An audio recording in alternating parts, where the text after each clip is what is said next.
The Penthouse nightclub, Ilford, September 1988. It's 3 AM. Vic's brought an accomplice with him to help on the job. I was bored. That's how it all starts. I'm bored. You know what I mean? I'm a bit trigger happy, a bit bored, taking on. It didn't really matter what I'd done. I could do security vans, banks, sorting offices. Didn't really matter to me. Up and down, it could be anything. Anything where there was money, it'd be there. I'll go and do it. That's what it was about. He's bored, and there's 30 grand in this club. Vic and his accomplice get let in the back door by someone on the inside. They hide in a back room, waiting for a signal to move. You sort of stand there, all getting ready, got the stuff on. So they put the mask on, you're just waiting. All of a sudden, then it happens, and you go, you hear. That means give him 10 minutes to get out of the gaff, then I'm coming out. He gives his accomplice what he thinks is a simple job. All he's got to do is get the money and rip the phones out. That's all he's got to do. Yeah. Anyway, it goes bang. What I've got to do now, the first thing I'll do, I've got to get everyone under control. Meaning I've got to wrap them all, or get them all together, wrap them up, have the money slip off. That's what was supposed to happen. Nice and easy. Well, you know, what goes on next is unbelievable. But his accomplice doesn't get the phones off, and the old bill are called. They surround the place. There's over 100 punters still in the club. Vic's got them lying on the floor, but the place is panicked.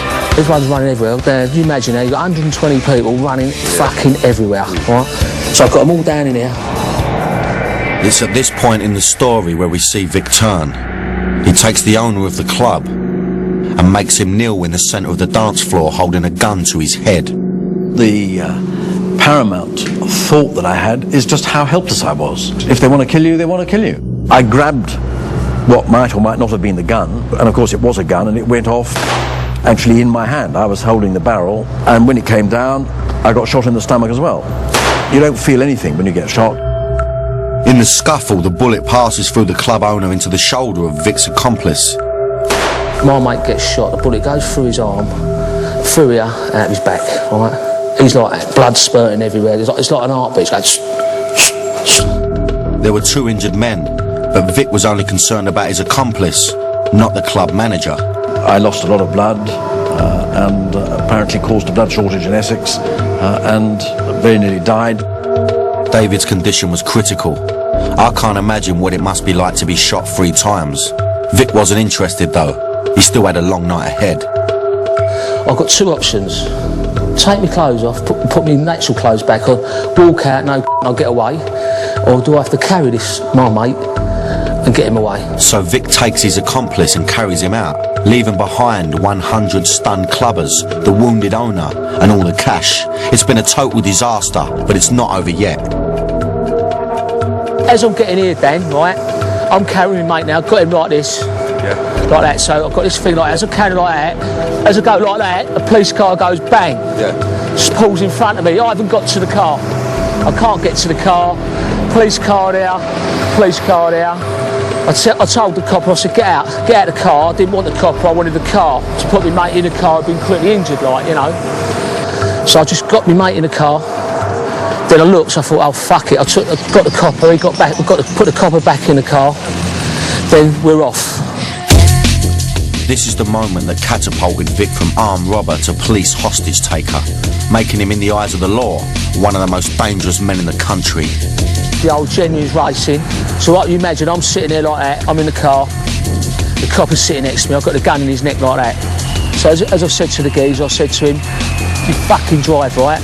And he went, all right. As I've gone like that to take the gun off his neck to see if my mate was all right, there's a loud explosion. As the explosion went, the glass fell out, obviously the gun had gone off. The police are in pursuit, so Vic points his gun at his cop hostage and gets him to call off the chase.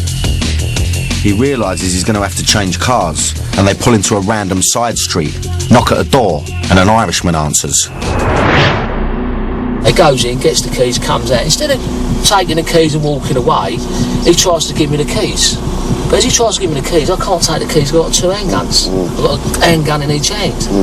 So the Irishman looked at me, I looked at him, and now he's looked at me and he knows, he's seen the guns. So I said to him, right, you're coming with me, mate.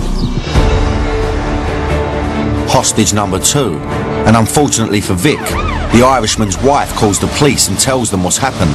Soon, he's got the armed response team on his tail. I'm heavily outnumbered, heavily outgunned. I've got a wounded man. He's proper on me now, right?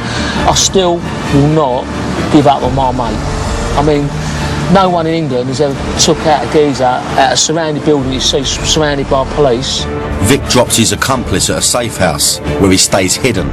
He's never caught by the police, but for Vic, it's a different story. The chase is taken out to rural Essex. The car crashes. Vic runs out and hijacks another car. They forced a Vietnamese restaurant worker to drive them further. Did you believe he would kill you? I think sometime he might shoot me.